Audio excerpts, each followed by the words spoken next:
Bapak-bapak, ibu-ibu, saudara-saudara kaum muslimin rahimakumullah. Dunia ini penuh dengan berbagai macam kesibukan. Sejak dari petani yang turun ke ladang, pedagang yang berangkat ke pasar, pelajar yang menuju sekolah, sampai kepada pegawai yang berangkat ke kantor, seluruhnya tidak lain untuk mencari sesuatu yang bernama bahagia. Setiap orang menginginkan kebahagiaan, dan tidak seorang pun menginginkan kesengsaraan dalam kehidupan ini. Namun nyatanya tidak setiap orang yang ingin bahagia mengetahui jalan yang harus ditempuhnya untuk sampai kepada kebahagiaan itu. Maka pada kesempatan pertemuan kali ini, saya ingin menyampaikan sebuah hadis dari junjungan kita baginda Nabi besar Muhammad sallallahu alaihi wasallam yang termuat dalam kitab Mukhtarul Ahadits An-Nabawiyah, di mana beliau bersabda, arba'un min sa'adatil mar'i. Ada 4 perkara yang merupakan tanda dari orang bahagia.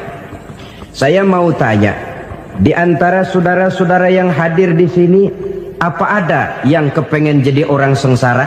Ya. Seluruhnya tentu ingin mendapatkan kebahagiaan. Maka menurut resep dari Nabi kita, tanda orang bahagia itu 4. Jadi kalau saudara ingin bahagia, harus mempunyai 4 perkara ini. Yang pertama, orang bahagia itu kata Nabi, darun wasi'un. Punya rumah biar bagus asal gede. Enak ngaturnya. Daripada sudah punya rumah kecil, adanya di pinggir kali, gubuk, kalau hujan bocor, miring lagi, kiamat. Loh, kalau gitu Islam materialis dong. Hadis ini boleh diartikan dengan makna hakiki, arti yang sebenarnya. Boleh diartikan dengan makna majazi, arti kiasan. Kalau dia diartikan dengan arti kias, maka yang dimaksud darun wasi'un ay qalbun wasi'un. Rumah yang luas tidak lain daripada hati yang lapang. Karena di situ kunci kebahagiaan yang sebenarnya. Walaupun kita cuma tinggal di petak berukuran 2 kali 3 meter, kalau hati kita luas rasanya rumah itu. Tapi biar rumah kita halamannya saja puluhan ribu hektar, ada kolam renangnya, kamar tidurnya tidak lagi terhitung. Kalau hati yang menempati rumah itu sempit, maka akan terasa sempit jugalah rumah itu. Tempat bergantungnya tidak lain adalah hati. Marilah kita mencoba melihat berbagai pandangan orang tentang bahagia ini. Ada orang menyangka bahwa bahagia itu kalau dia mendapatkan harta yang sebanyak-banyaknya. Siapa yang banyak harta, dialah raja. Apa yang dia mau, seluruhnya bisa dibeli. Keamanannya, dia bisa menyewa petugas. Seluruh fasilitas untuk menyenangkan kehidupannya bisa dibeli. Pendeknya, hartalah segala-galanya dalam kehidupan. Sampai ada pepatah mengatakan, innad darahima fil amakini kulliha taksur rijala mahabatan wa jalala. Sesungguhnya harta, dinar, dirham, uang, di mana-mana selalu bikin hebat orang yang memilikinya. Coba lihat, orang yang punya duit sama yang enggak punya duit, jangan gaya hidupnya, gaya jalannya aja lain. Wahia lisanun liman arada fasahatan, wahia silahun liman arada qitala. Uang adalah senjata yang paling ampuh bagi orang yang mau pergi perang, dan lidah yang paling fasih bagi orang yang mau bicara. Kalau bicara dengan lidah macet, cobalah bicara dengan harta, lancar. Sampai ada pepatah demikian, segalanya bisa diatur dengan harta. Maka di kalangan orang yang berpandangan semacam itu, seluruh kegiatan hidupnya hanya terfokus kepada bagaimana mengumpulkan harta yang sebanyak-banyaknya.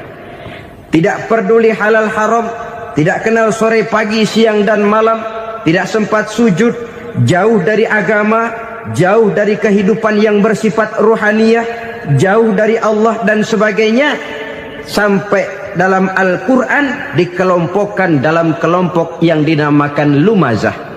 Allazi jama'a malahu wa 'addadah yahsabu anna malahu akhladah. Mereka mengumpul-ngumpulkan harta sebanyak-banyaknya dan menyangka bahwa harta yang banyak itu dapat mengekalkan hidupnya, mengekalkan kekayaannya, mengekalkan kebahagiaannya.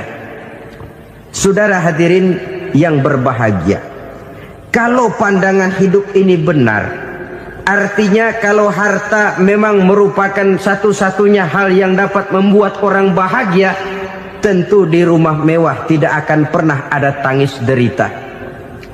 Tentu di satu tempat di mana fasilitas hidup serba menunjang tidak ada yang namanya penderitaan. Tapi suka dan duka, sedih dan gembira, senyum dan tawa adalah milik setiap orang, baik dia punya harta maupun dia tidak punya harta.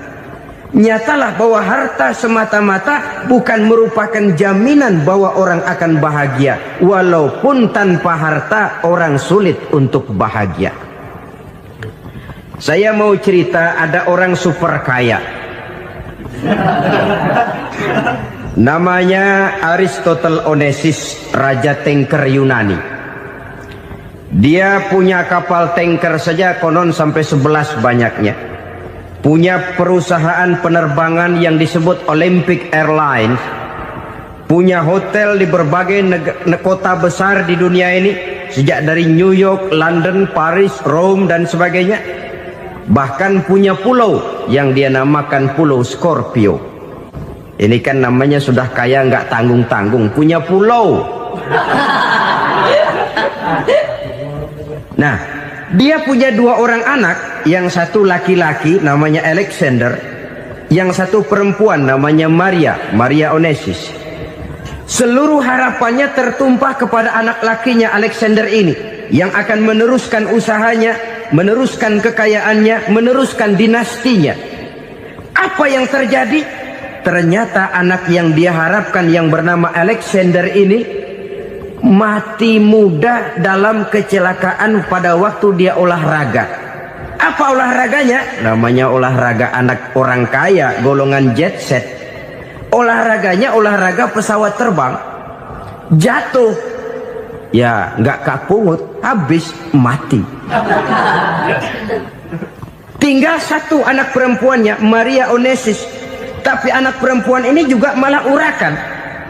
Terakhir dia pacaran, bahkan kemudian kawin sama orang Rusia. Rupanya Aristotle Onassis ini broken. Kekayaannya yang berlimpah ruah, perusahaannya yang begitu banyak, siapa yang akan meneruskan? Siapa yang akan menggantikan? Sampai kemudian dia mengurung diri di Pulau Scorpio dan mati di sana secara mengenaskan. Seorang multi jutawan, seorang yang super kaya, mati menyendiri di pulau sepi. Ibarat kata pepatah, anak ayam mati di lumbung. Bukan kekurangan makanan, keurugan makanan. Begitu kehidupan Aristotle Onassis. Dan banyak orang-orang yang sudah demikian kaya sampai dibingungkan oleh kekayaannya sendiri. Telusurilah kehidupan David Rockefeller misalnya, Henry Ford misalnya, Adnan Khashoggi misalnya. Multi jutawan yang kadang-kadang dibuat keder oleh kekayaannya sendiri. Pantas ketika Imam Ali ditawarkan orang, "Ya Ali, kalau kepadamu disuruh pilih ilmu atau harta, kau pilih mana?" Ya jelas pilih ilmu dong. Kenapa? Pertama, ilmu kalau kita berikan kepada orang lain tambah. Tapi harta kalau kita berikan kepada orang lain kurang. Saudara punya uang 10.000, dibagi orang 5.000, jelas uang saudara berkurang. Tapi saudara punya ilmu, diberikan kepada orang lain bisa, saudara pun makin mantap. Tidak lantas jadi bodoh karena ngajarin orang. Saudara bisa Fatihah lalu mengajarkan orang Fatihah. Orang bisa, saudara pun makin hafal. Tidak lantas setelah diajarin orang ilmunya hilang. Begitu datang dia minta orang, tolong ajarin saya Fatihah, udah habis, nggak ada.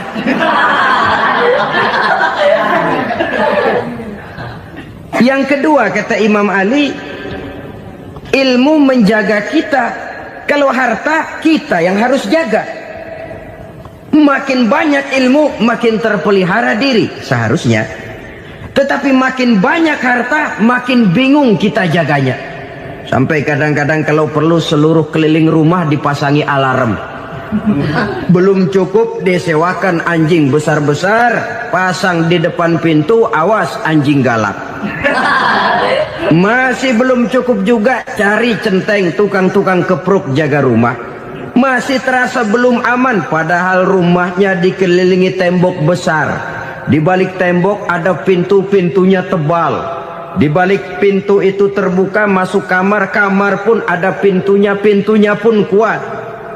Masuk ke dalam kamar ada lemari, lemarinya pun pintunya kuat, dikunci, kuncinya pun kuat. Tapi terhadap seluruhnya yang timbul cuma sekedar was-was saja. Kesimpulannya sekali lagi, tanpa harta orang memang sulit untuk bahagia. Tapi harta semata-mata tidak merupakan jaminan orang akan bahagia. Dengan hati yang luas, itu modal utama untuk mencapai kebahagiaan hidup. Orang yang hatinya luas, saudara-saudara, punya hati yang lapang, melihat kenyataan hidup ini, dia bersyukur senantiasa kepada Allah. Lantas tidak timbul hasud dan iri hatinya. Oleh karena itu jiwanya selalu lapang. Kalau tidak, cupik hati namanya. Dangkal pandangan, tidak senang melihat orang lain dapat nikmat, dan itu sering dijadikan contoh. Kalau orang yang lapang dada, dia lihat tetangganya beli TV baru, dia berkata, alhamdulillah ya, tetangga kita beli TV, mudah-mudahan kita bisa ikut nonton. Lapang dadanya. Tapi orang yang sempit hati, lihat tetangga beli televisi, meriang. Enggak dia apa-apain, meriang. Besoknya dengar tetangga beli motor, makin sakit, ke rumah sakit. Lalu di rumah sakit dengar tetangganya beli mobil, mati. Disiksa oleh perasaannya sendiri. Orang kalau hati sudah sempit dalam hidup, kemanapun dia pergi, sempit rasanya medan kehidupannya. Kemudian kita melihat juga ada orang yang menilai bahwa bahagia itu katanya kalau punya kedudukan yang tinggi, pangkat yang agung, wibawa yang besar. Mungkin betul, tapi mungkin juga tidak. Bergantung kepada hati orang yang punya pangkat itu. Sama dengan harta tadi. Harta akan membawa bahagia kalau dia jatuh ke tangan orang yang berhati lapang. Tapi harta akan jadi bencana kalau jatuh ke tangan hati orang yang sempit.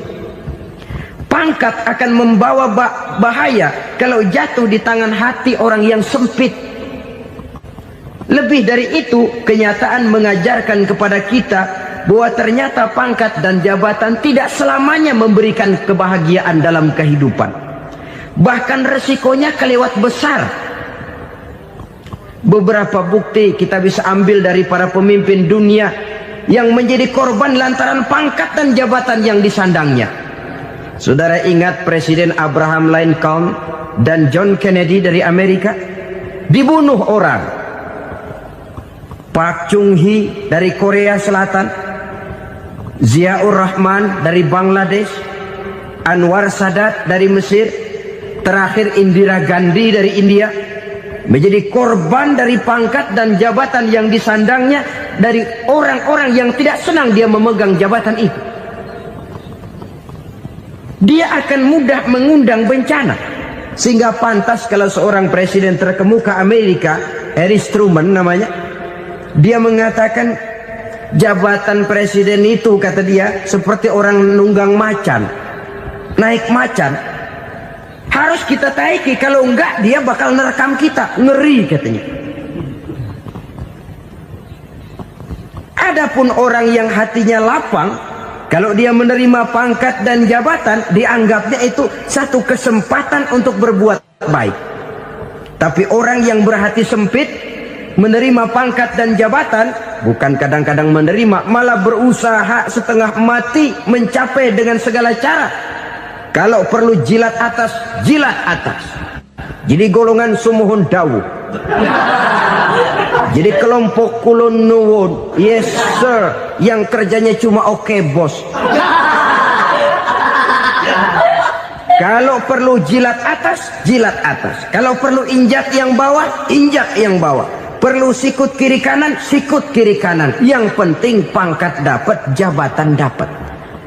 Orang yang semacam ini, kalau sudah mempunyai pangkat dan jabatan, biasanya dia tidak menganggap itu sebagai amanah, tidak menganggap sebagai kesempatan berbuat baik, tapi malah kesempatan untuk memperturutkan hawa nafsunya yang dilatar belakangi oleh kesempitan hatinya tadi. Apalagi kalau orang memperoleh pangkat karena banyak mengeluarkan uang. Seakan-akan pangkat dan jabatan itu sekarang macam proyek, pakai tender. Siapa yang berani bayar segini naik, nggak berani minggir. Padahal logikanya, kalau orang mencapai satu jabatan karena banyak mengeluarkan uang, hampir bisa dipastikan bahwa setelah jabatan itu dia pegang, langkah pertama yang akan dilakukannya ialah berusaha bagaimana uang yang dia keluarkan supaya kembali. Ya paling kurang pulang modal dulu dong. Soal mikirin rakyat soal nanti, tapi ini modal harus pulang. Itu celakanya kalau orang memperoleh pangkat dan jabatan cuma karena banyak mengeluarkan uang. Jarang orang yang mempunyai keyakinan dan pandangan bahwa pangkat dan jabatan merupakan amanah.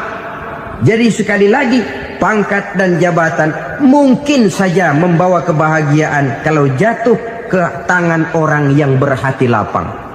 Tapi bisa jadi bencana kalau dia jatuh ke tangan orang yang mempunyai hati yang sempit. Dan lagi-lagi stresnya hati yang lapang. Lalu sebagian orang, saudara, ada yang berpandangan katanya bahagia itu kalau jadi orang terkenal, mempunyai popularitas, menjadi idola di kalangan remaja, di kalangan orang tua, di segala lapisan masyarakat. Padahal makin populer orang, makin terikat dia. Ya kalau macam kita ini kan nggak punya nama, nggak populer, tengah malam buta mau nongkrong di warung Tegal aman. Tapi pangkat, jabatan, kedudukan, popularitas menyebabkan kita diikat dengan berbagai macam peraturan. Cuma mandi sama ke WC saja yang nggak dikawal.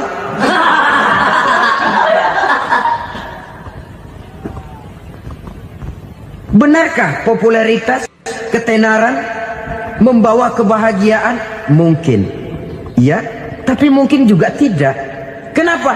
Banyak orang-orang populer yang mengakhiri hidupnya secara tragis. Kita ambil beberapa nama. Di Amerika tahun 60-an ada bintang seksi paling terkenal yang dijuluki seks bom. Bom seks. Sampai sekarang jadi legenda, namanya Marilyn Monroe. Singkatan doublenya itu inisialnya MM, Marilyn Monroe. Terkenal top sampai dia mati tahun 62, namanya sekarang masih saja dibicarakan orang. Kenapa dia bunuh diri? Tidak punya hartakah dia? Banyak. Kurang populerkah dia? Seluruh dunia mengenalnya. Sejak rakyat kecil sampai pejabat tinggi dia punya hubungan. Kenapa? Jenuh. Dia terlahir dalam keadaan yatim. Setelah itu tidak lama dia berangkat remaja, ibunya meninggal, pindah dari wanita asuh ke wanita asuh sampai 12 orang ibu angkatnya. Dan kekecewaan yang paling parah, setiap laki-laki yang dekat dengannya hanya seperti kapal berlabuh. datang dan pergi silih berganti, padahal dia merindukan seseorang yang bisa melindungi hidupnya. Dia rindukan itu dan dia tidak pernah menemukan.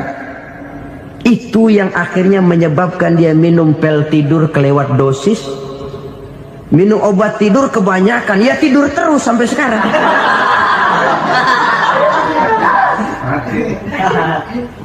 Dia mengakui, saya telah memiliki ketenaran, tapi saya tidak pernah hidup dalam ketenaran itu. Saya pandai main sandiwara, tapi saya ingin hidup dalam alam yang real sebagaimana umumnya orang. Itu yang dia rindukan. Menyusul jejak yang namanya Marilyn Monroe ini, Billie Holiday, saudara kenal tentu, di rumah sakit dirawat. Dia juga minum obat overdosis, mati lagi. Jimi Hendrix minum obat tidur overdosis kelewat batas, mati lagi. Lalu yang menghanyutkan diri di danau, Janis Joplin dan Brian Jones. Ini orang-orang populer, orang-orang terkemuka yang mengakhiri hidup secara tragis, bukan karena tidak terkenal, mungkin karena sudah saking terkenalnya. Contoh paling belakangan, Bruce Lee. Wah, ini tukang-tukang keprok tentu kenal siapa dia. Sampai sekarang pun tabir kematiannya masih merupakan misteri. Dan yang masih hidup juga menunjukkan gejala yang aneh. Michael Jackson, rumahnya di Beverly Hills itu dijaga sedemikian rupa, dan dia selalu curiga kepada setiap makanan harus steril, bersih dari segala macam kimia. Kemana dia pergi, itu tukang-tukang keprok sudah selalu menjaga dan mengawal, dan dia seakan takut menunjukkan mukanya yang asli. Hingga kalau tampil ke tengah di luar show, dia kadang memakai pakaian yang tidak menunjukkan dia yang sebenarnya, takut dikenali orang. Ternyata popularitas sering jadi momok yang meracuni kehidupan manusia. Oleh karena itu, benarlah junjungan kita pada saat beliau mengajarkan orang akan bahagia kalau dia mempunyai hati yang lapang. Nah, sekarang masalahnya untuk mendapatkan hati yang lapang, caranya bagaimana? Kita kembali kepada konsep Quran. Allah mengajarkan, ala inna bizikrillahi tatmainnul qulub. Ketahuilah bahwa dengan banyak mengingat Allah, hati akan tenang, jiwa akan lapang. Dengan kata lain, dekat dengan agama, merasakan kehadiran Allah dekat dalam hidup. Itu muara pertama untuk mencapai hati yang lapang. Ala inna bizikrillahi tatmainnul qulub.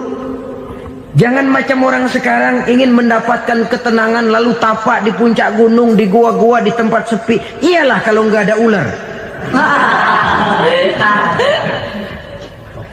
Kalau tergigit ular berbisa, ketenangan belum, mati jelas itu.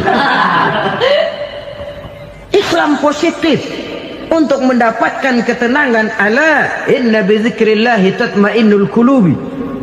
Bahwa ketahuilah bahwa dengan banyak mengingat Allah, hati akan tenang, jiwa akan lapang, nuansa pikiran akan luas.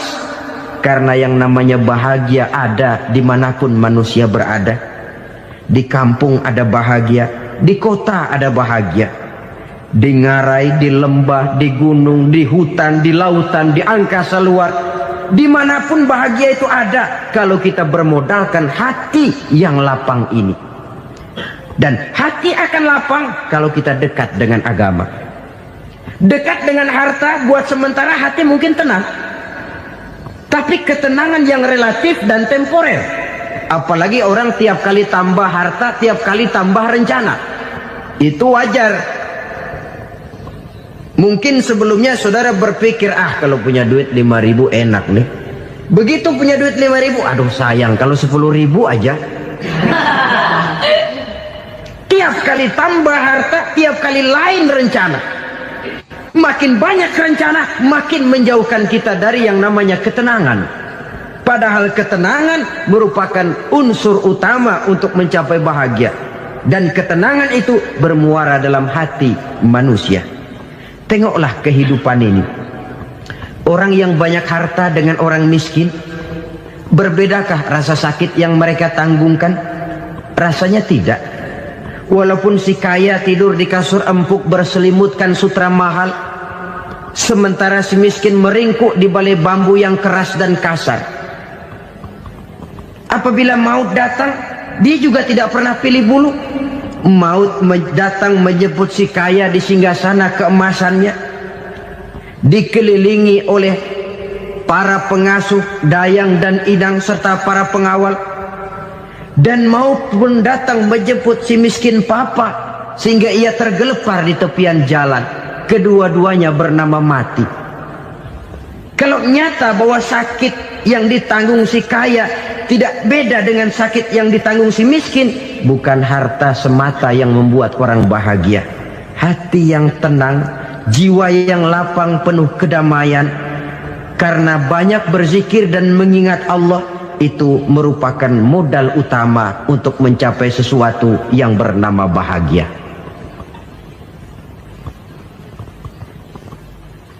Saudara hadirin yang saya hormati, inilah yang pertama dari 4 ciri yang digambarkan oleh Nabi tentang tanda-tanda orang bahagia. Dan harus berangkat dari yang pertama ini, hati yang lapang. Ini yang harus kita miliki lebih dahulu. Baru nanti akan menyusul kepada poin yang ketiga, kedua, dan selanjutnya. Sebab kalau hati sudah terisi dengan jiwa yang lapang, seluruh persoalan insya Allah akan bisa kita atasi dengan sebagaimana mestinya. Yang kedua sekarang, tanda orang bahagia menurut baginda Nabi, markabun syariah. Orang bahagia itu, kata beliau, punya kendaraan biar cepat asal lancar. Artinya kemana dia mau pergi mudah. Apa maksud hadis ini? Kalau kita kaji lebih dalam, kendaraan itu kan alat transportasi. Transportasi tidak lain adalah usaha memudahkan komunikasi. Pindah dari situ kepada teori bahwa manusia adalah zon political, makhluk bermasyarakat yang tidak bisa memenuhi kebutuhan hidupnya secara sendirian. Kita memerlukan keberadaan orang lain dalam kehidupan ini.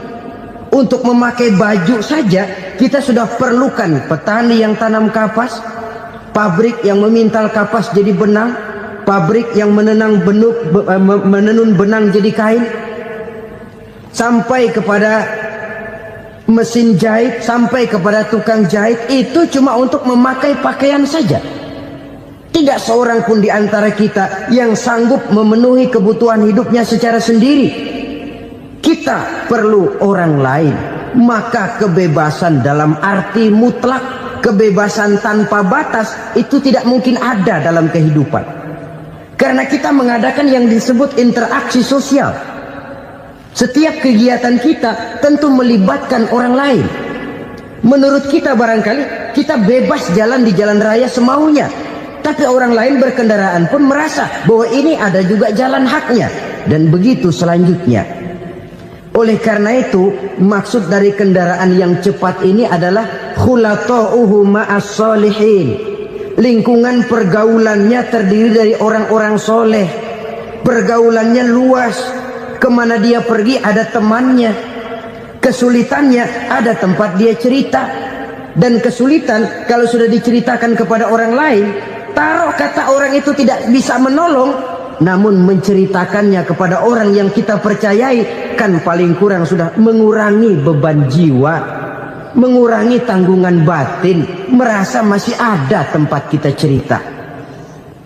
Maka lebih baik orang awam yang mau bergaul ketimbang orang setengah alim tapi ngunci pintu. Sebab nantinya akan timbul sikap picik, cupik pandangan, dan tidak luas menghadapi kenyataan dalam kehidupan ini. Namun yang harus kita garis bawahi, pergaulan memang mesti luas. Namun jangan sekali-kali lupa bahwa pergaulan sangat besar pengaruhnya dalam ikut membentuk kepribadian manusia. Sehari-hari bisa kita bilang, Kalau kita dekat sama tukang minyak wangi, sekalipun nggak dibagi minyaknya, baunya tentu dapat. Betul? Tapi dekat sama tukang elas, walaupun nggak kena apinya, asapnya mesti kena. Kalau Syauqi mengatakan lebih jelas lagi, man asyaral asrafa asa musyarrafan wa muasyiral anzali ghairu musyarrafin. Awalam taral jildal hakira muqabbalan bisagri lamma sara jildal mushaf.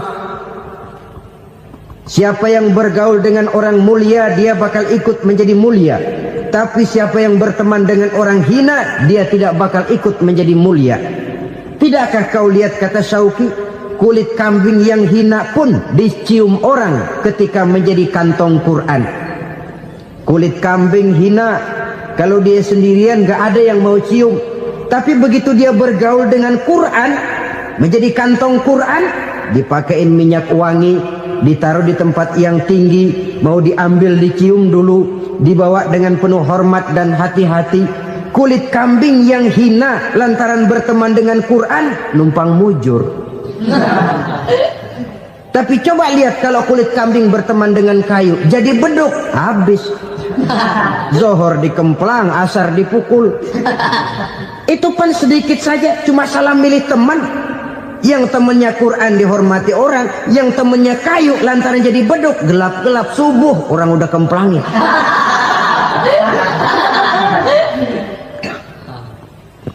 Maka terutama kepada adik-adik remaja yang masih mencari identitas diri, yang ibarat kaset masih kaset kosong, mudah diisi oleh apapun, pandai-pandailah memilih teman dalam bergaul.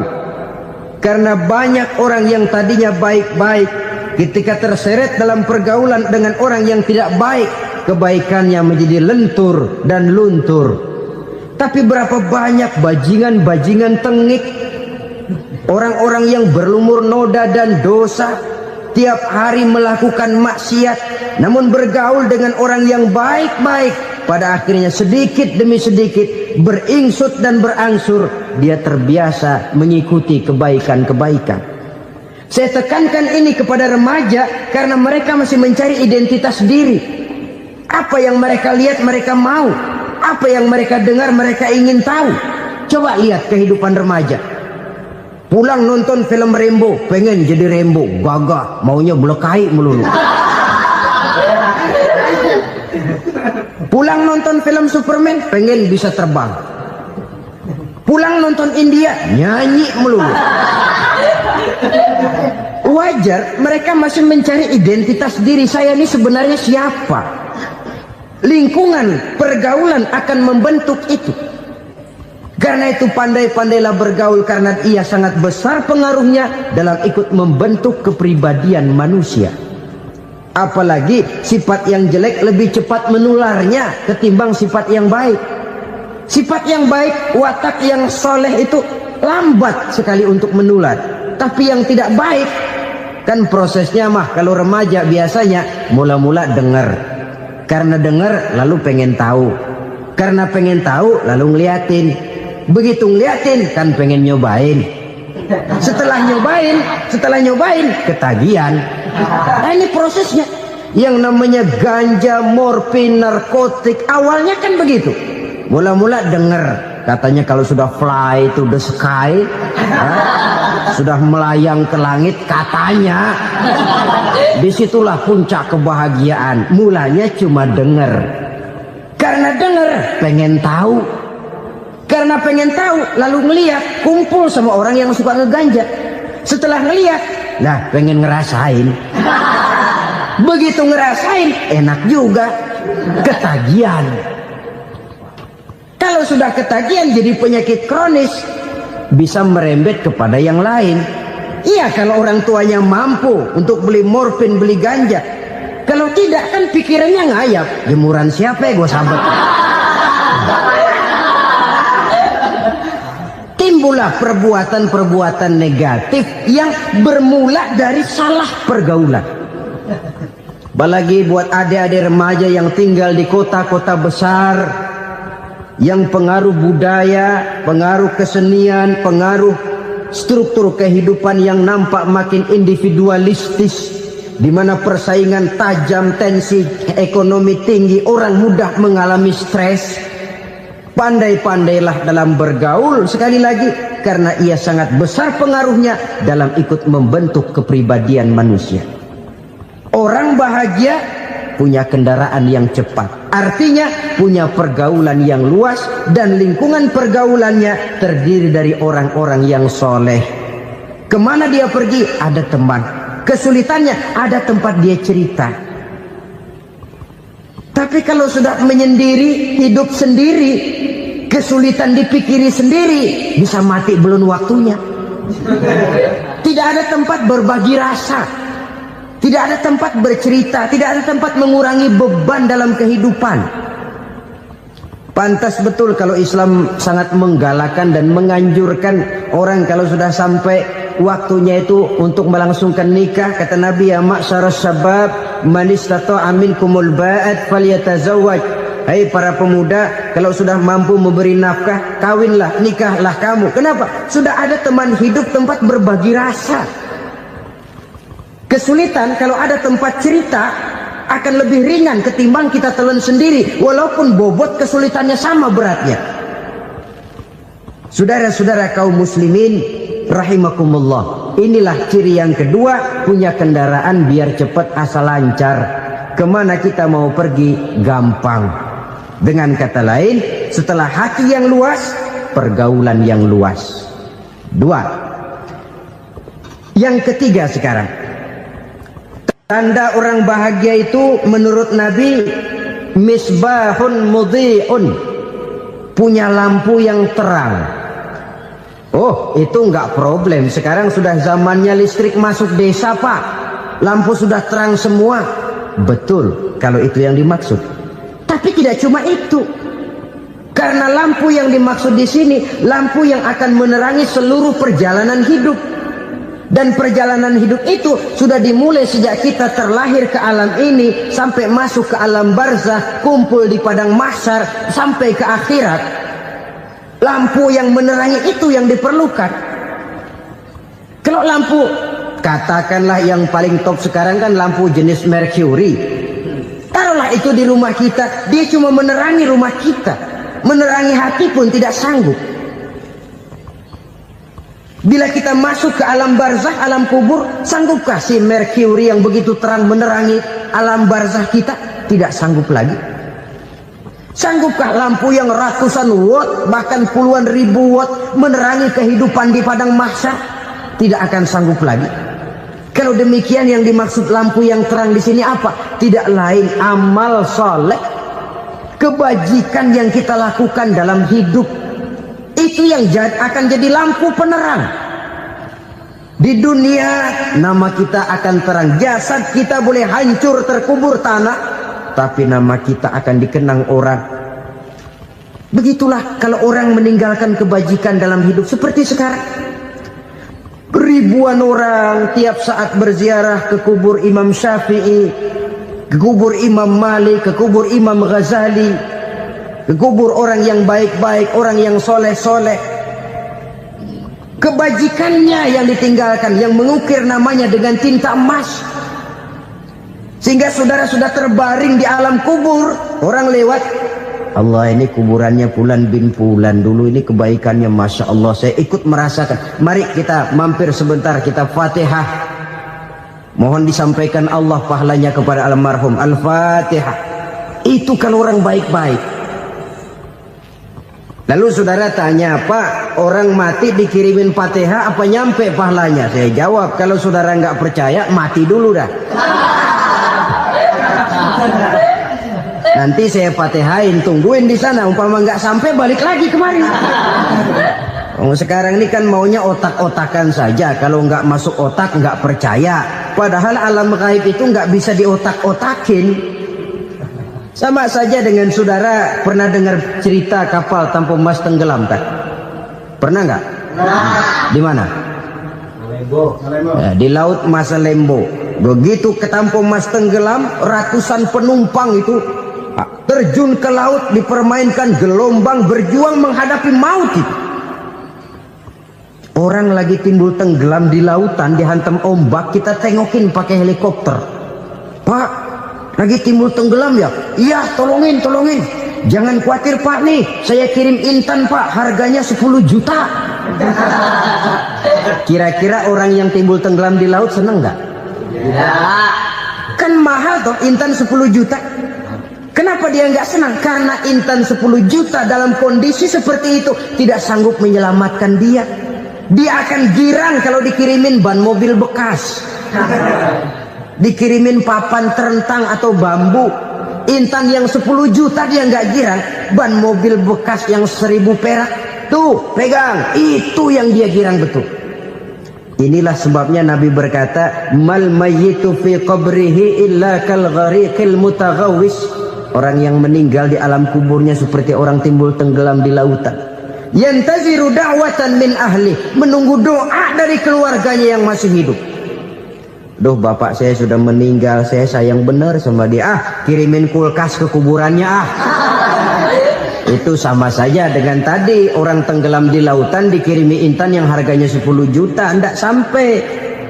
Begitulah kalau kebajikan yang kita tinggalkan dalam hidup, sudah mati pun kubur kita masih diziarahi orang. Tapi kalau jahat yang kita tinggalkan, boro-boro lah orang mau doa lewat dekat kuburan kita juga serem. Tuh bajingan no, dulu mati dipendem di situ tuh.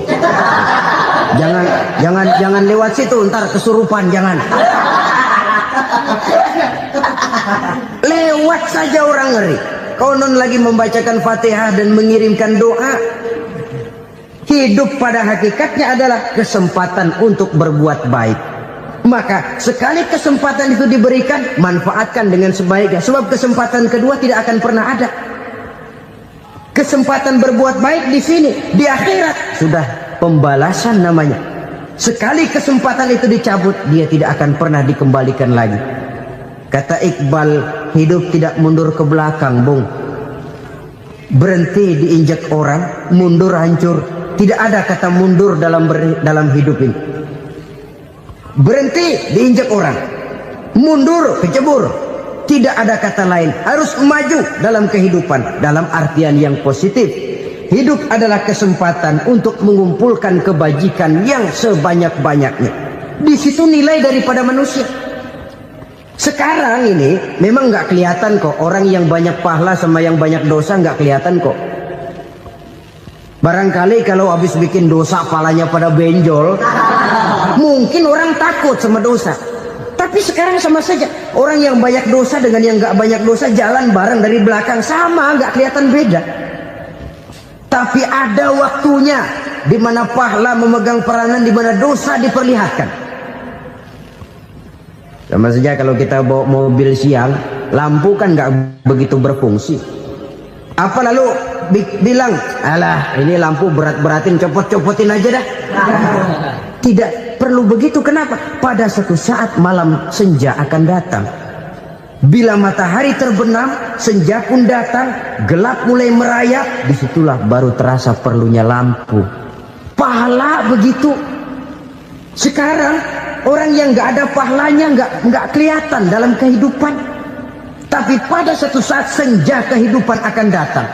Ajal merenggut nyawa, malam merayap, dan hidup mulai diliputi kegelapan di alam barzakh. Dikala itu kalau nggak punya lampu, alangkah malangnya kita. Sebab amal yang baik, kata Nabi, di alam barzakh itu akan diciptakan menjadi perempuan yang cantik menemani kita. Amal yang jahat akan menjadi orang yang paling jelek nemenin kita. Sudah di tempat gelap yang nemenin jelek.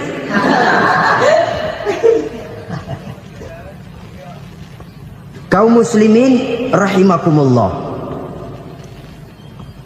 Kalau demikian masalahnya, tergantunglah kita pandai memanfaatkan waktu. Al-waktu kasayf, waktu itu cepat sekali. Yang namanya waktu itu tahu-tahu.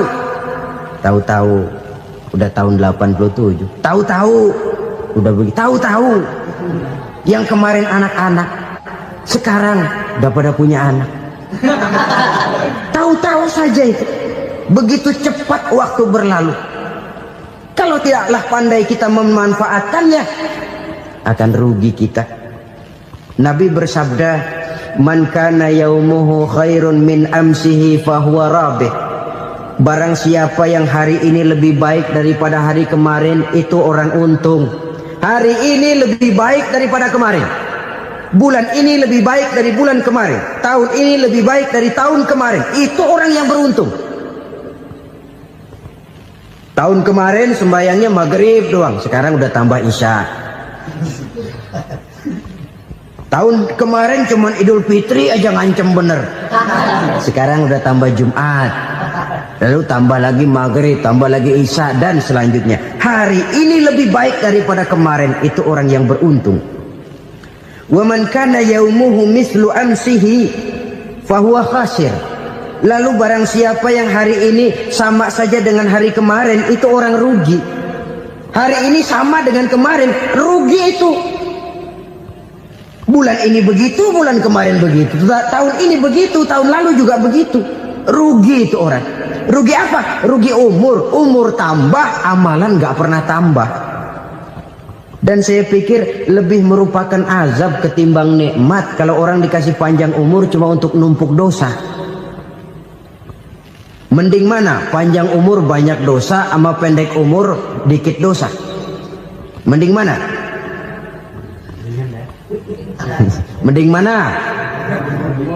Ya, paling mending tentu panjang umur banyak pahala. Tapi kalau tidak, sekali lagi, lebih merupakan azab ketimbang nikmat kalau orang diberikan panjang umur tapi cuma untuk sekedar menumpuk dosa. Kehilangan kesadaran bahwa dunia bukan terminal akhir dari satu perjalanan. Dia cuma halte di mana kita berhenti sebentar untuk menuju kepada terminal yang hakiki. Saudara-saudara kaum muslimin rahimakumullah, inilah lampu yang akan menerangi kehidupan.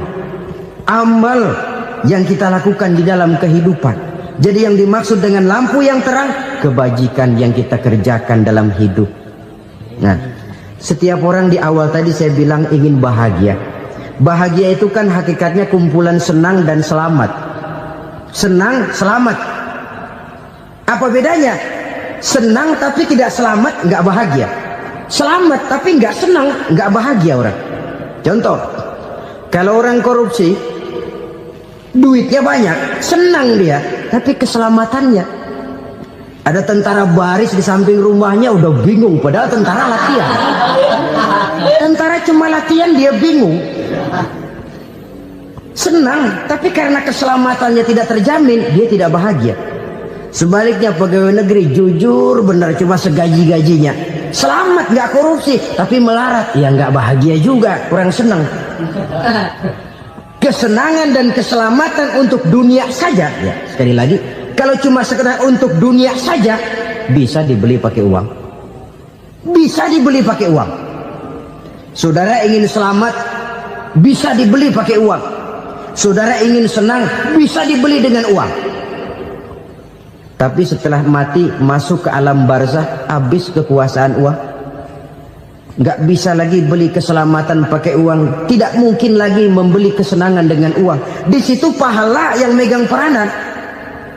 Makin banyak pahala, makin banyak saham untuk membeli kesenangan dan keselamatan, untuk memperoleh yang namanya bahagia. Dan jangan lupa loh, di alam barzah kita nggak sebentar, menunggu datangnya kiamat. Loh iya, kalau kita begitu dikuburin terus kiamat datang, untung. Tapi kalau masih harus 1000, 2000, puluhan ribu tahun yang akan datang, dalam satu penantian yang begitu lama, tanpa saham untuk memperoleh kebahagiaan, satu kemalangan yang tidak ada pernah putus-putusnya. Janganlah tergelincir oleh kebahagiaan sebentar yang menipu dengan mengorbankan kebahagiaan hakiki yang berjangka panjang. Apa artinya senyum sejenak kalau harus ditebus dengan tangis seumur hidup?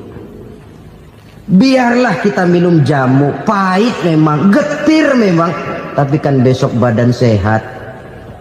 Daripada sekarang minum sirup, manis memang, enak memang, tapi bibir pada jontor besoknya. Sirawan, batuk, nggak karu-karuan. Banyak orang tertipu oleh kesenangan yang sebentar, padahal laisa kullu ma yalma'u zahaban. Belum tentu semua yang berkilat itu emas, belum tentu semua yang gemerlap itu intan. Karena itu, marilah manfaatkan kesempatan yang diberikan Allah ini untuk mengumpulkan kebajikan yang sebanyak-banyaknya. Yang terakhir sekarang, yang keempat, tanda orang bahagia kata Nabi. Zaujatun salihah.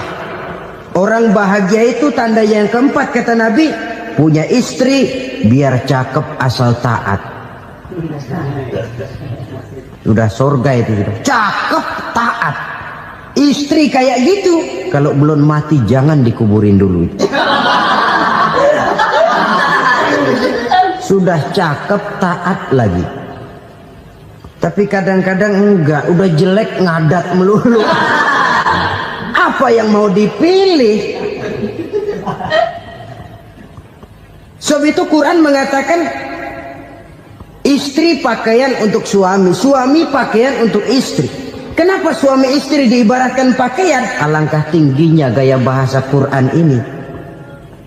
Suami istri teman hidup, hidup perjalanan panjang. Sejak kita dalam rahim sudah ada hidup kan di sini.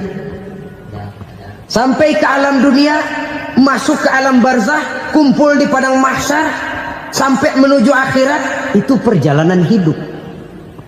Carilah istri atau suami teman hidup yang membawa manfaat tidak hanya kehidupan di dunia ini, sampai di alam barzah, sampai di padang mahsyar.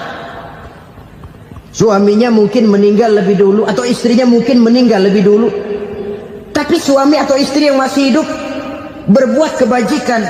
Suami saya meninggal, ada hartanya, saya sedekahkan, niat pahala untuk almarhum suami saya. Ini teman hidup, tidak dibatasi dan tidak bisa dipisahkan oleh maut sekalipun. Zohirnya mungkin pisah, badannya mungkin pisah, tapi hatinya, jiwanya, kebersamaannya dalam menghadapi kehidupan. Karena itu, saudara-saudara, bahasa Quran indah. Suami istri diibaratkan seperti pakaian.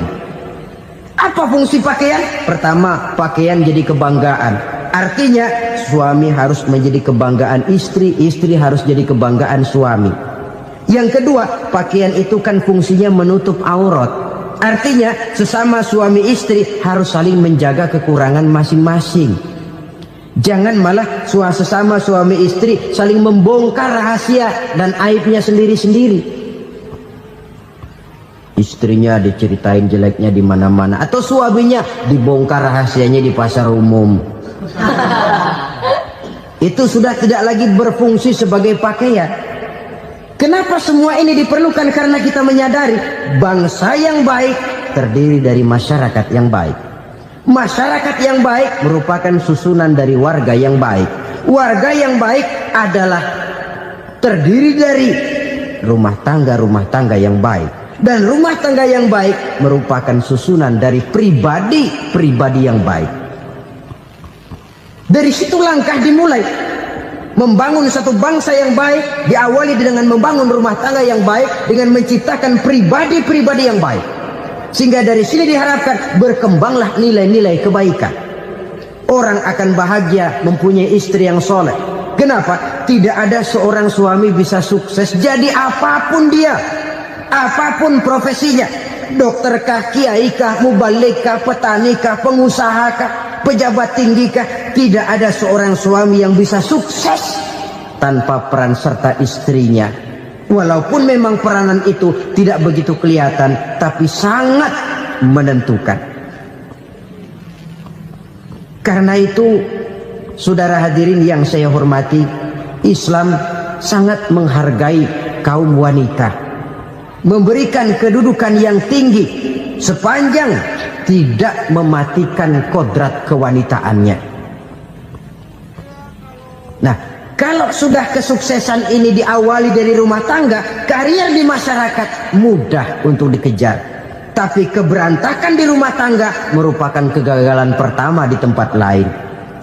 Nah, inilah saja yang dapat Al-Fakir sampaikan pada pertemuan kali ini. selalu berusaha menyimpan sesuatu yang bisa membawa manfaat, baik untuk dirinya, untuk anak cucunya, maupun untuk keluarganya, untuk masa kini dan masa depannya. Kadang simpanan itu berbentuk uang, kadang berupa tanah, lain saat berbentuk pabrik, dan lain sebagainya. Sementara masa depan yang paling pasti adalah akhirat. Jika untuk masa depan dunia kita rela memeras keringat, membanting tulang, pergi pagi dan pulang petang, menyimpan uang, menyimpan tanah, menyimpan pabrik, pernahkah kita merenung jika satu saat kiamat datang, kita dibangkitkan dari kubur masing-masing, berdiri di padang mahsyar untuk mempertanggungjawabkan seluruh kegiatan hidup kita di dunia ini, lalu kita akan menuju ke alam akhirat. Sudahkah kita mempunyai simpanan untuk akhirat kita? Pada pertemuan kali ini saya ingin menyampaikan sebuah hadis di mana Rasulullah sallallahu alaihi wasallam bersabda, "Arba'un min kanzil jannah." Simpanan sorga ada 4 macam. Yang pertama, ikhfa'us sadaqah, menyembunyikan sedekah. Saudara-saudara kaum muslimin, sebagaimana yang kita maklum bahwa Allah Subhanahu wa taala melebihkan sebagian rezeki dari kita terhadap yang lain. Ada yang kaya, ada yang setengah kaya, ada yang miskin, ada yang setengah miskin, dan selanjutnya. Ada yang gajinya kecil tapi penghasilannya gede. Ada yang penghasilannya gede tapi nggak punya gaji. Ada juga yang memang gajinya gede dan penghasilannya gede. Kelebihan rezeki merupakan sunnatullah dan tidak harus membuat kita merasa lebih dari yang lain. Bahkan sebaliknya, kelebihan itu harus membuat kita ringan tangan untuk menolong mereka yang memang memerlukan pertolongan. Kalau saudara diberikan ilmu, maka pertanyaan akhirat cuma satu: ilmumu kau amalkan untuk apa?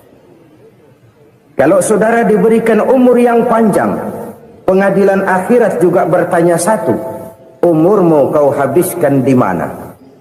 Tapi kalau saudara diberikan harta, pengadilan akhirat akan bertanya dua: hartamu kau dapat dari mana, kau belanjakan kemana?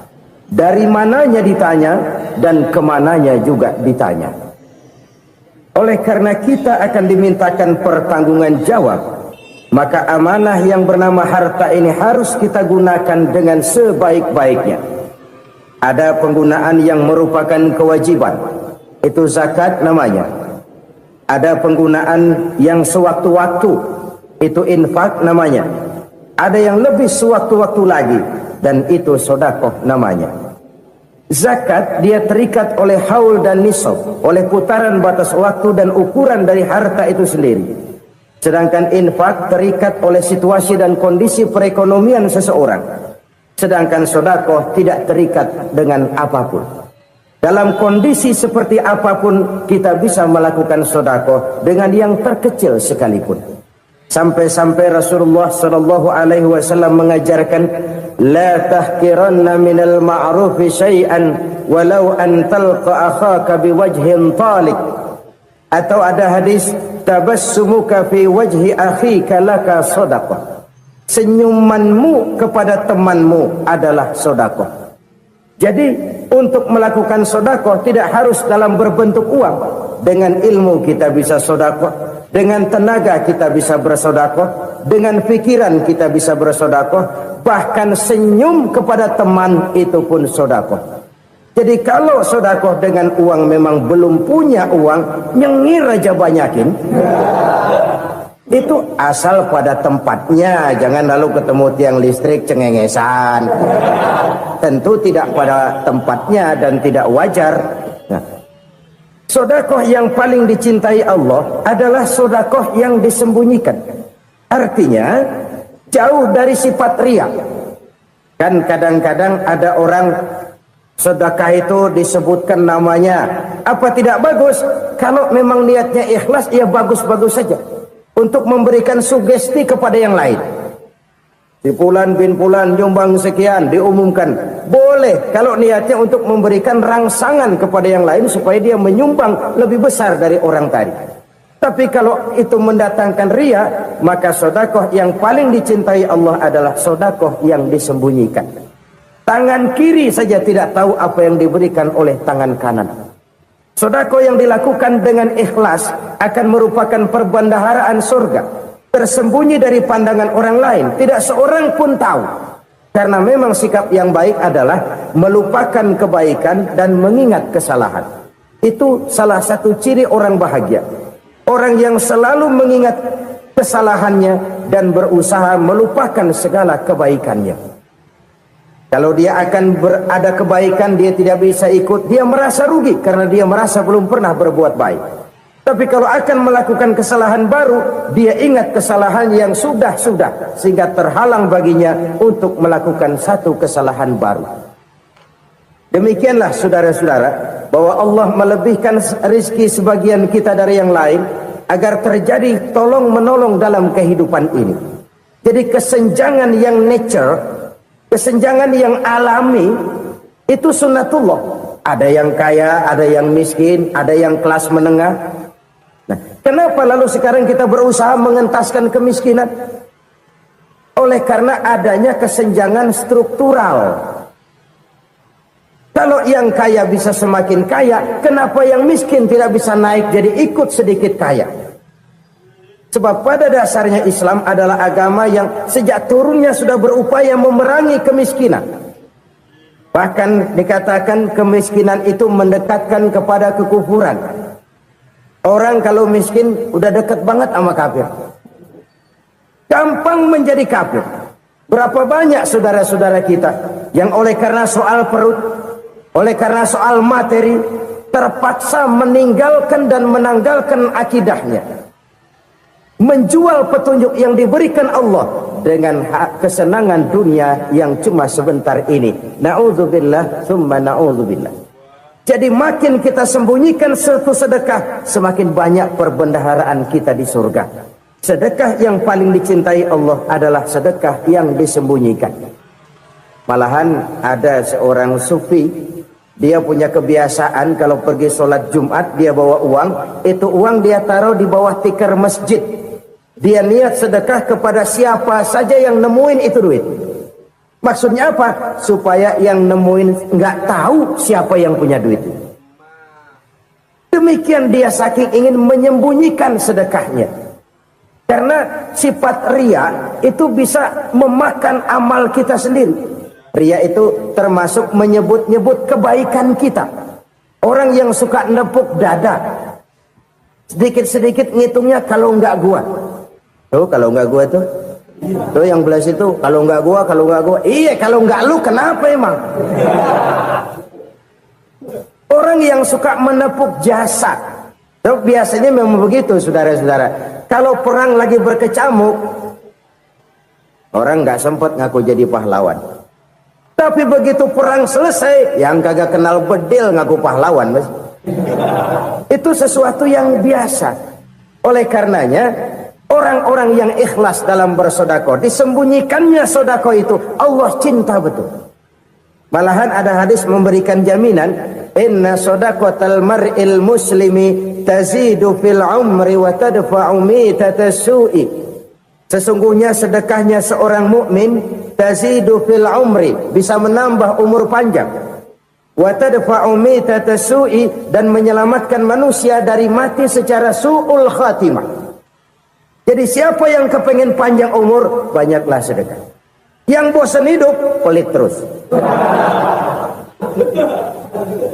Sedekah menambah panjang umur dan menyelamatkan manusia dari mati secara su'ul khatimah. Pak, katanya umur itu nggak bisa ditambah, nggak bisa dikurangin. Kapan? Kalau ajal sudah datang. Fa idza jaa ajaluhum la yastakhiruna sa'atan wa la yastaqdimun. Kalau ajal datang tidak bisa dimajukan, tidak bisa dimundurkan. Itu kalau ajal sudah datang.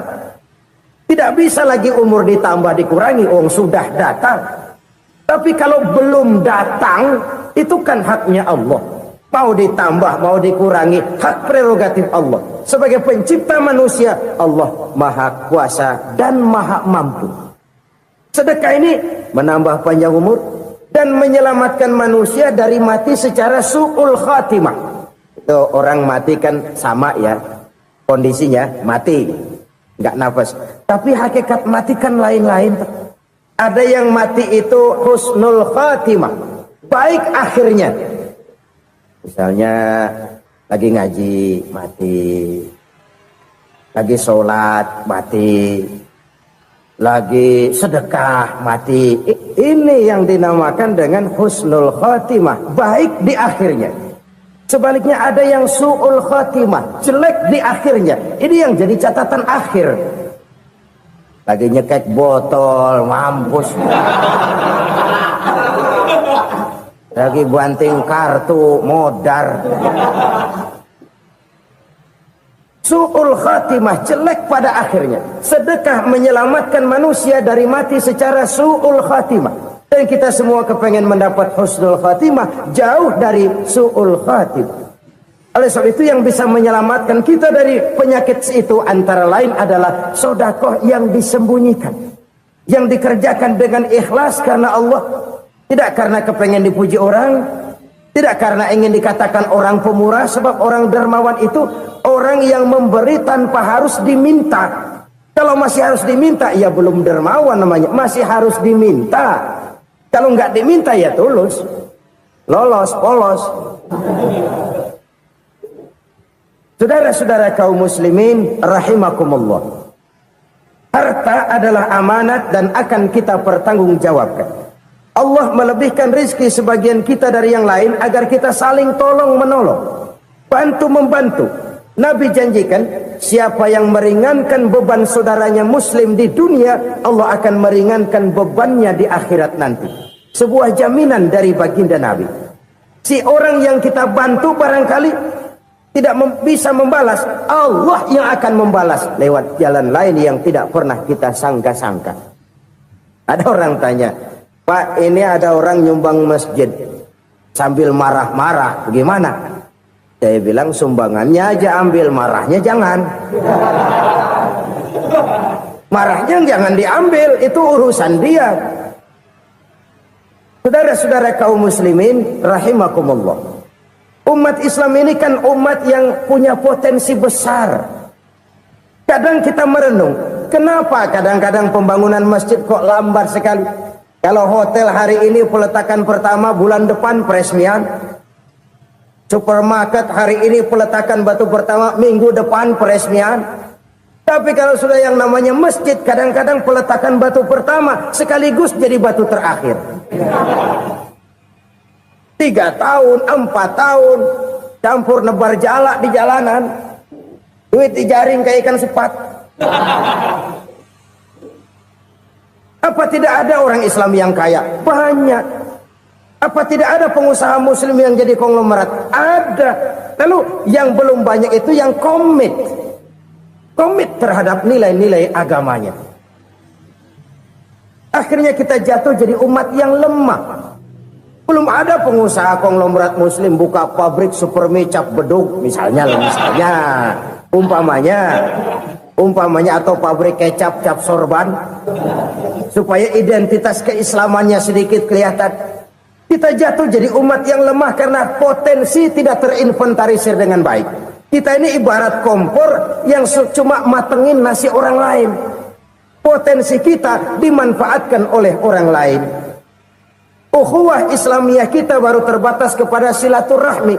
Ukhuwah di bidang ekonomi kita lemah, ukhuwah di bidang kebudayaan kita lemah, apalagi ukhuwah di bidang politik kita lebih rapuh lagi. Padahal ukhuwah itu adalah totalitas kehidupan manusia, menyangkut ipolek sosbud, memerlukan nilai-nilai ukhuwah.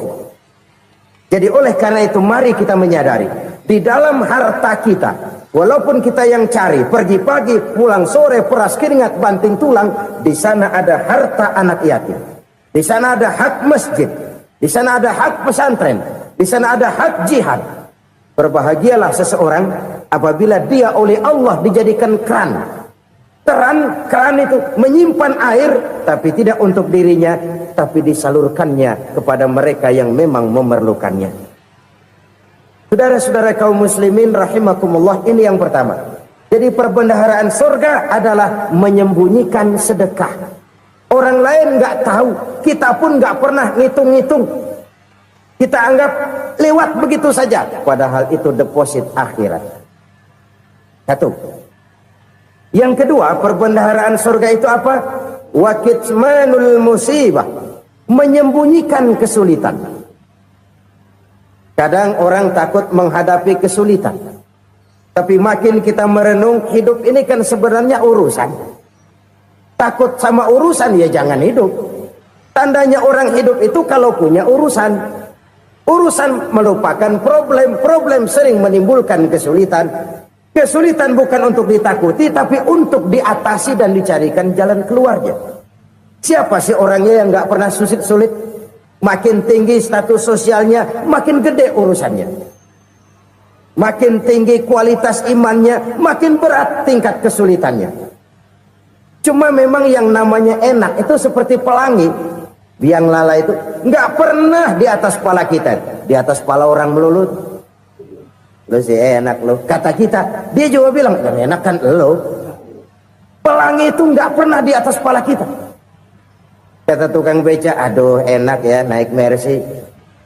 Kata tukang beca, apa yang di dalam mobil Mercy? Aduh enak bener tukang beca, di jok ngeringkuk ngorok pules bener. Saya kamar pakai AC, sejuk, tempat tidur sutra, empuk, alga, spring bed, gula kulik, nggak bisa pulas kalau belum minum Valium, belum tidur. Enak bener tukang beca, di jok ngorok nggak tahu wetan kulon. Si tukang beca bilang yang di Mercy enak, yang di Mercy bilang tukang beca enak. Inilah enak, nggak pernah di atas kepala kita, di atas kepala orang lain melulu enak itu. Nah, saudara-saudara, yang merupakan perbendaharaan surga itu orang yang bisa menyembunyikan kesulitan, baik pribadi ataupun rumah tangga. Nih terutama rumah tangga yang jadi soalnya. Kadang-kadang kita ini kalau senang, sebaliknya kalau senang kita diam, kalem aja, cuek. Banyak banget duit kita bawaan, diam aja udah. Malah ketemu orang takut. Tapi begitu susah, sekampung tahu. Padahal Nabi mengajarkan perbendaharaan surga itu menyembunyikan musibah, menyembunyikan kesulitan. Kalau enak, cerita sama orang-orang. Kalau nggak enak, rasain sendiri, tekan sendiri, atasin sendiri. Kita kan sebaliknya. Tenang kita diam, asal lagi susah, paling tidak kita nyari teman buat cerita kesusahan. Siapa orangnya yang nggak pernah susah? Cuma soalnya bagaimana kita mengatasi kesusahan itu sendiri. Begitu juga misalnya kalau orang sudah berumah tangga, itu orang tuanya harus menjadi tempat dia cerita yang enak-enak saja. Yang nggak enak rasain berdua, selesaikan berdua, atasin berdua. Jangan dibalik. Asal senang diam, giliran susah saja. Maknya laporan. Terbalik. Bisa menjaga security informasi. Maka nama bayam keluar diem, malah seluitan. Enak amat lo makan daging ayam. Security informasi. Saudara-saudara kaum muslimin rahimakumullah, ujian yang terberat itu yang pernah diberikan kepada para nabi, para rasul, para aulia, para ulama. Makin tinggi keimanan, makin berat bentuk kesulitan. Ayo saya kemukakan satu contoh saja. Ada seorang nabi yang kaya, nabi kaya, namanya Nabi Ayub. Iblis kalau orang begini kan keki, ibadahnya rajin, kaya. Nih yang kayak begini susah digodain. Kalau ibadahnya rajin, miskin, kali bisa disogok. Sini imannya mantap, ibadahnya rajin, kaya, nabi lagi. Oh, tapi namanya iblis, nggak kurang akal. Laporan, Tuhan, kenapa iblis? Ya ini bahasa saya, bahasa Qurannya sih nggak gitu. Itu hambamu yang namanya Ayub, dia rajin ibadah cuma karena dikasih kaya aja. Coba kasih miskin dia, berhenti dia sembahyang. Ah, kamu bisa aja. Saya tahu Ayub itu hambaku yang ikhlas. Saya buktiin Tuhan, silahkan. Dibuktiin lah, iblis turun ke alam ini. Yang mula-mula dia lakukan, dia rusak sawah ladang Nabi Ayub. Dia binasakan binatang ternak Nabi Ayub. Sehingga dalam waktu singkat, jatuhlah Nabi Ayub dari orang paling kaya jadi orang paling miskin. Beliau masih ibadah di mihrab dalam masjid. Datang iblis. Saudara Ayub, ya, lagi ngapain? Ibadah. Nyembah Allah, nyembah Allah. Oh, percuma. Kenapa? Tuhan yang ente sembah nih, dia udah bikin miskin ente. Sawah ladang ente hancur lebur, binatang ternak binasa. Sekarang ente jadi orang paling miskin. Ngapain nyembah Tuhan kayak begitu? Tekor. Udah berhenti dah ibadah, berhenti ibadah. Ini iblis sama Tuhan laporannya lain, yang dikerjakan kepada Nabi Ayub juga lain. Benar begitu iblis, kata Nabi Ayub. Iya, sawah ladang saya habis, buras. Binatang ternak saya binasa, binasa. Saya miskin, bangpak. Apa jawab Nabi Ayub? Bukan innalillahi, ini hebat. Alhamdulillahillazi a'tani wa akhza minni. Segala puji bagi Allah yang telah memberikan harta kepada saya dan sekarang mengambilnya lagi. Alhamdulillah. Allah yang ngasih, Allah yang ambil. Itu mah urusan Allah. Iblis cuman ibadah jalan terus, sujud lagi Nabi Ayub.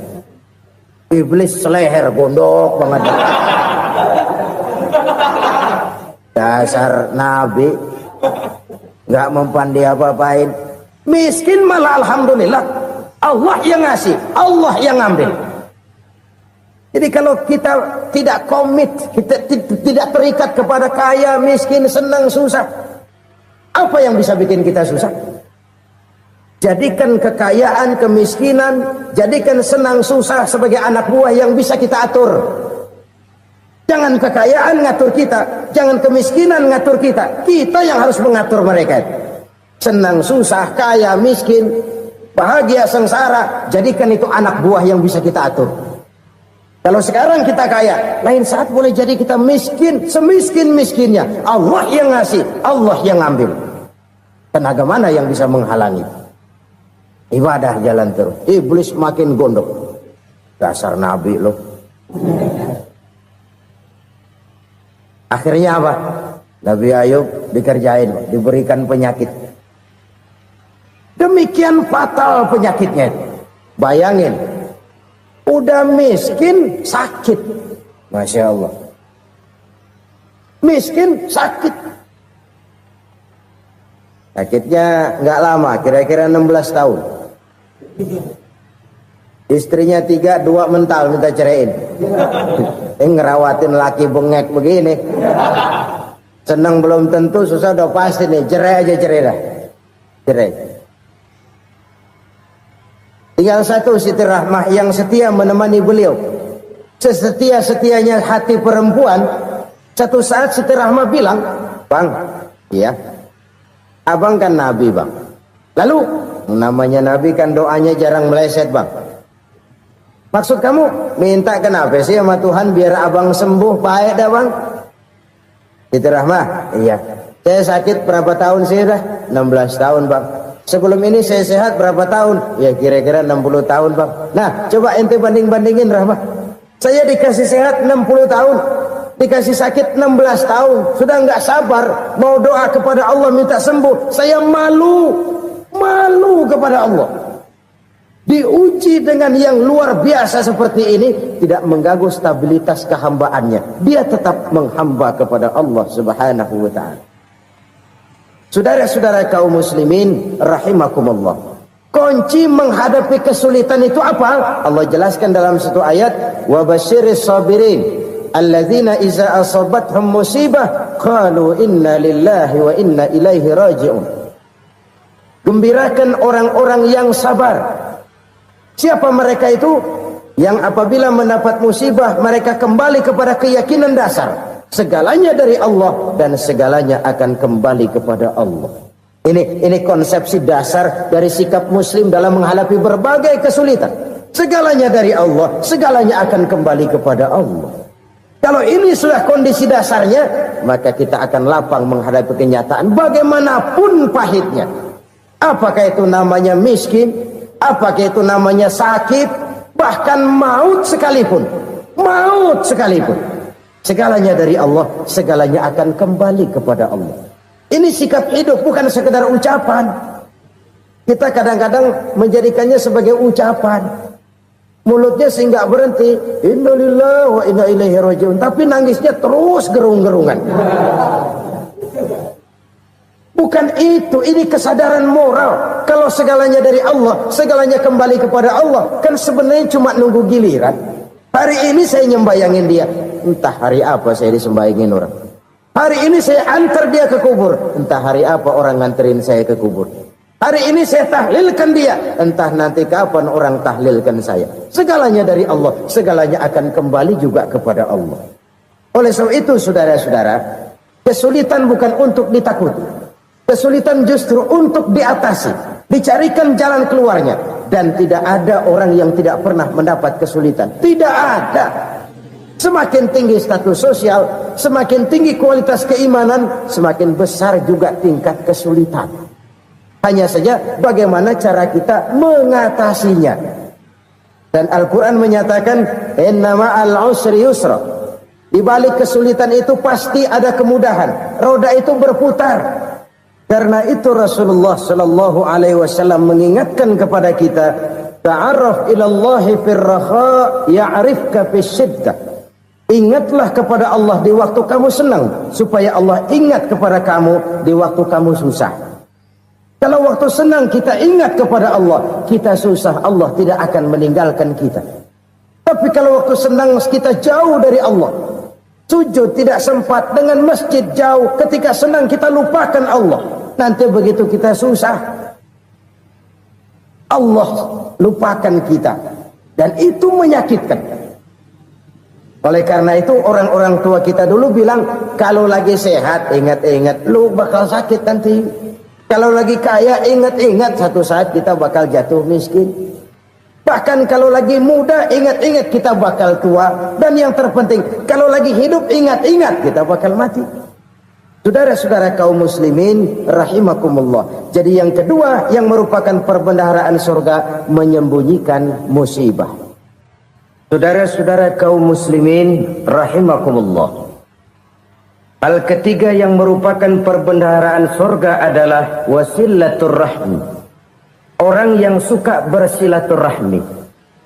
Sebagaimana yang kita maklum bahwa manusia adalah makhluk yang disebut zon politika. Makhluk sosial yang tidak mungkin hidup sendiri-sendiri. Betapa dan siapapun kita memerlukan orang lain. Bodoh betul manusia kalau tinggal di tengah masyarakat tapi tidak mau bermasyarakat. Merasa hebat sendiri, pintar sendiri, gagah sendiri, kaya sendiri. Mungkin kalau mati juga ngubur sendiri. Jangankan kita di sini, di sorga saja Nabi Adam waktu sendirian bengong melulu, mondar mandir. Allah tegur dam sepi dam. Ya ini kalau bahasa saya. Iya Tuhan, sepi ini nggak ada coret-corekan pisan ini. Diciptakan Siti Hawa baru anteng Nabi Adam. Itu di sorga. Cobalah. Umpamanya saudara tinggal di Jakarta nih. Kaya bener. Apaan aja di Jakarta punya saudara dah. Jembatan Semanggi ambil. Monas Buntel bawa pulang. Hotel-hotel ambil semua. Cuman tinggal di Jakarta sendirian, apa enaknya? Betapa dan siapapun kita perlu orang lain. Tidak ada seorang pun yang bisa memenuhi kebutuhan hidupnya secara sendiri-sendiri. Nah, Islam telah menyelamatkan manusia dari ras diskriminasi. Mengikat manusia dengan persaudaraan yang berlandaskan kepada akidah. Karena itu dianjurkan bersilaturahmi. Bahkan Nabi menyatakan, man arada ayyubsata lahu fi rizqihi wa yunsa'a fi atharihi falyasil rahimah. Siapa yang kepengen diluaskan rezekinya dan dipanjangkan usianya, banyaklah ia bersilaturahmi. Siapa yang kepengen dimudahkan rezekinya, hendaknya ia banyak bersilaturahmi. Kalau banyak teman, kesulitan kan paling tidak ada tempat cerita. Udah susah, sendirian kita pikirin diri, nggak ada tempat tukar pikiran. Cepet banget sama bengek. Dilawan sendiri. Nah, secara makro kita bisa berkata, tidak mungkin ada kemenangan kalau tidak ada kekuatan. Tidak ada kekuatan kalau tidak ada kesatuan dan persatuan. Tidak mungkin ada kesatuan dan persatuan tanpa semangat silaturahmi. Kalau umat Islam mau menang, dia harus kuat. Kalau umat Islam mau kuat, dia harus bersatu. Kalau umat Islam mau bersatu, dia harus membudayakan silaturahmi ini. Bahkan sampai-sampai kata Nabi, kalau bisa cari nilai tambah. Apa? Silman qata'ak. Bersilaturahmilah kau kepada orang yang marah denganmu. Masya Allah, indahnya ajaran agama kita. Orang yang marah pun kepada kita, kata Nabi, kalau bisa bersilaturahmilah kepadanya, kepada orang yang marah itu. Di situ nilai tambah. Cuman jujur nih hadis, ngucapinnya gampang, ngamalinnya yang berat banget. Orang marah sama kita, kita disuruh silaturahmi. Ada apa malu? Lu marah, ada gua marahan lagi. Tunggu pikirin. Saudara-saudara kaum muslimin rahimakumullah. Tapi ini yang diajarkan, bahkan ini yang dicontohkan oleh baginda Rasul. Bagaimana begitu mudah, misalnya satu saat Abu Jahal ini ngatur strategi bagaimana bikin Muhammad celaka. Dia gali lubang di depan tempat tidurnya. Dia tutupin daun korma. Terus dia panggil seseorang, ke sini. Kasih tahu Muhammad, pamannya sakit keras, minta ditengokin. Berangkat orang ini ke sana. Muhammad, labbaik.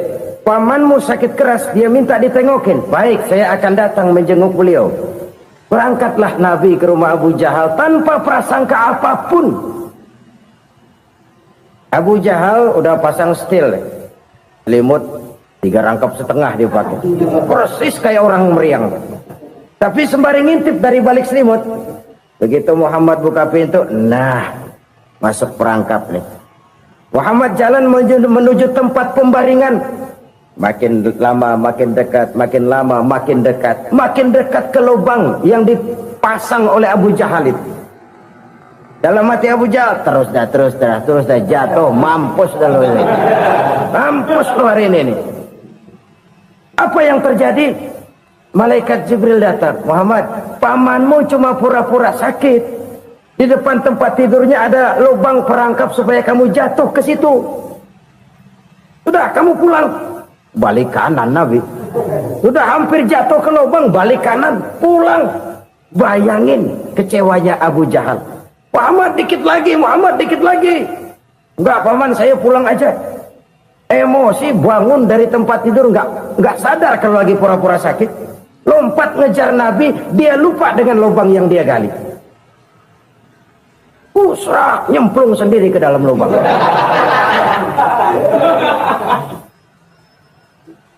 Nabi terus berlalu. Ini terjadi keanehan. Jatuh ke lubang yang dia gali itu sebenarnya nggak terlalu dalam ya, antara 3-4 meteran lah. Tolong saya jatuh ke lubang ini. Datanglah pelayan-pelayannya itu. Angkat saya dari sini. Oh, yang ngulurin tambang. Satu gulung, belum juga nyampe itu tambang. Kurang, beli lagi ke warung. Sambung, ulur lagi, nggak juga bisa sampai. Wah, ini kerjaan Muhammad ini. Tolong, siapa salah seorang kamu ke rumah Muhammad, kasih tahu encangnya kecebur. Minta ditolongin. Sampaikan kepada Rasul. Kenapa? Pamanmu jatuh ke lubang, Muhammad minta tolong diangkatin. Tambang udah nyambung-nyambung nggak nyampe juga. Ya, nanti saya datang, saya tolong. Coba. Nyata-nyata orang berniat jahat mau mencelakakan dia. Datang dia menolong. Ini yang disebut air tuba dibalas air susu ya ini. Bukan sebaliknya. Air tuba dibalas air susu. Paman, kecebur ya? Iya Muhammad, tolong ini.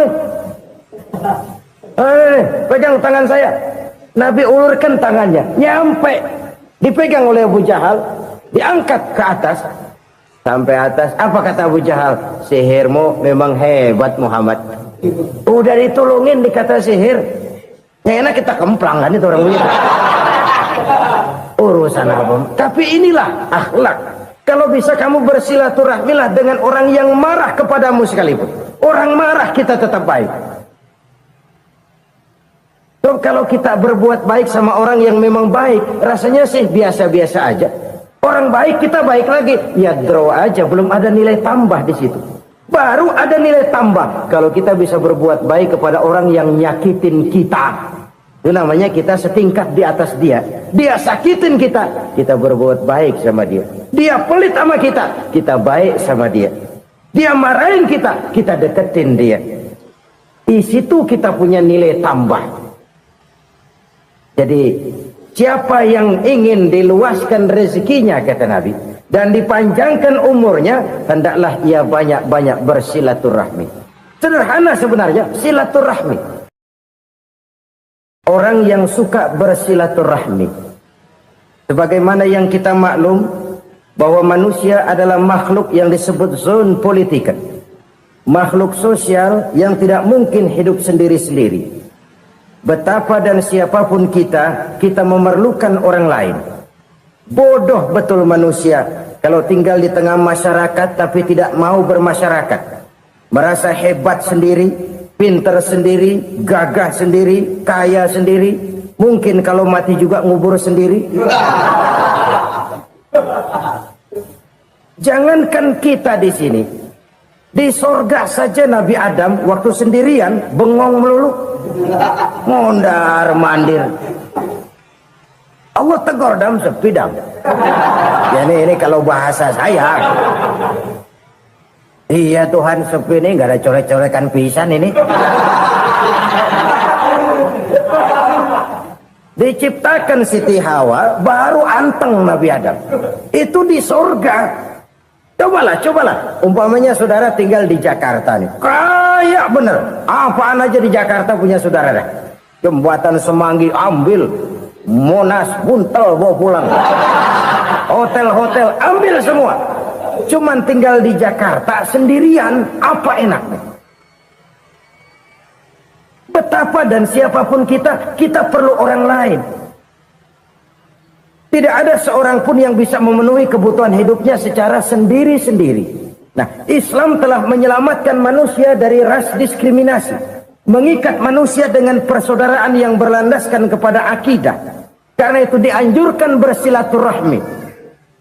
Bahkan Nabi menyatakan, man arada ayyubsata lahu fi rizqihi wa yunsa'a fi atharihi falyasil rahimah.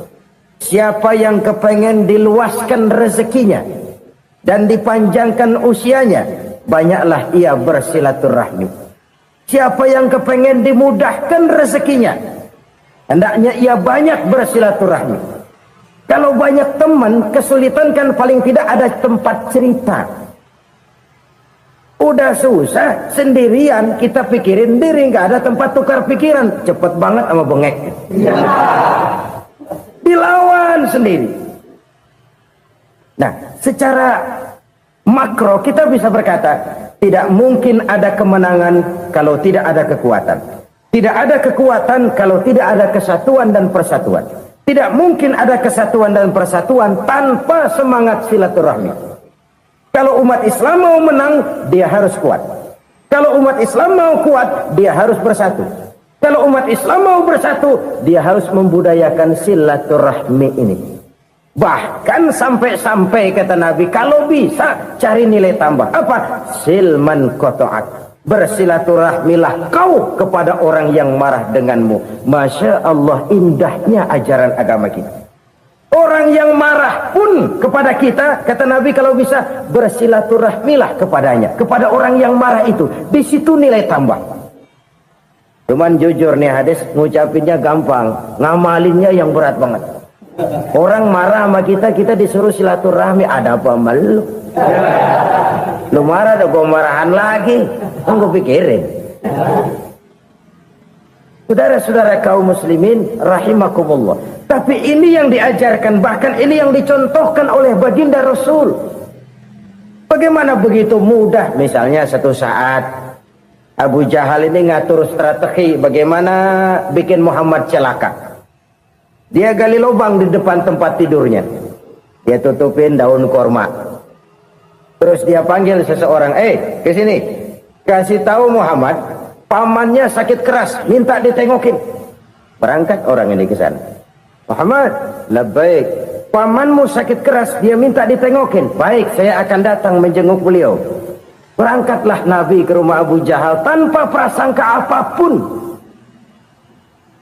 Abu Jahal udah pasang setil, selimut 3 rangkap setengah dipakai, persis kayak orang meriang.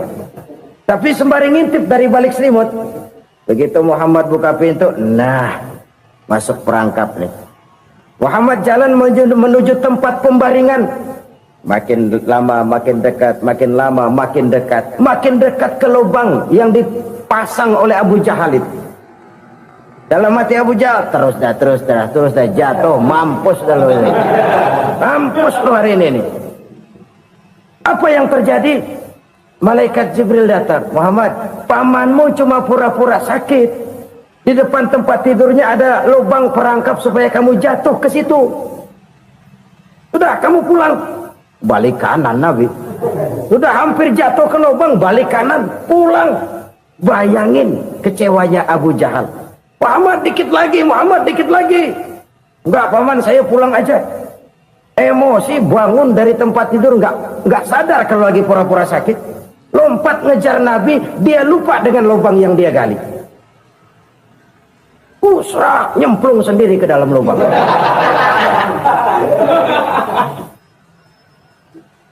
Nabi terus berlalu.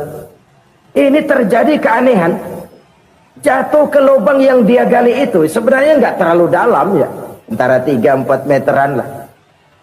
Tolong saya jatuh ke lubang ini. Datanglah pelayan-pelayannya itu. Angkat saya dari sini. Oh, yang ngulurin tambang. Satu gulung, belum juga nyampe itu tambah. Kurang, beli lagi ke warung. Sambung, ulur lagi, nggak juga bisa sampai. Wah, ini kerjaan Muhammad ini. Tolong, siapa salah seorang kamu ke rumah Muhammad, kasih tahu encangnya kecebur. Minta ditolongin. Sampaikan kepada Rasul. Kenapa? Pamanmu jatuh ke lubang, Muhammad minta tolong diangkatin. Tambang udah nyambung-nyambung nggak nyampe juga. Ya, nanti saya datang, saya tolong. Coba. Nyata-nyata orang berniat jahat mau mencelakakan dia. Datang dia menolong. Ini yang disebut air tuba dibalas air susu ya ini. Bukan sebaliknya. Air tuba dibalas air susu. Paman, kecebur ya? Iya Muhammad, tolong ini. Pegang tangan saya. Nabi ulurkan tangannya. Nyampe. Dipegang oleh Abu Jahal. Diangkat ke atas. Sampai atas. Apa kata Abu Jahal? Sihirmu memang hebat Muhammad. Udah ditolongin dikata sihir. Yang enak kita kemplang kan itu orang begitu. Urusan apa? Tapi inilah akhlak. Kalau bisa kamu bersilaturahmilah dengan orang yang marah kepadamu sekalipun. Orang marah kita tetap baik. So, kalau kita berbuat baik sama orang yang memang baik, rasanya sih biasa-biasa aja.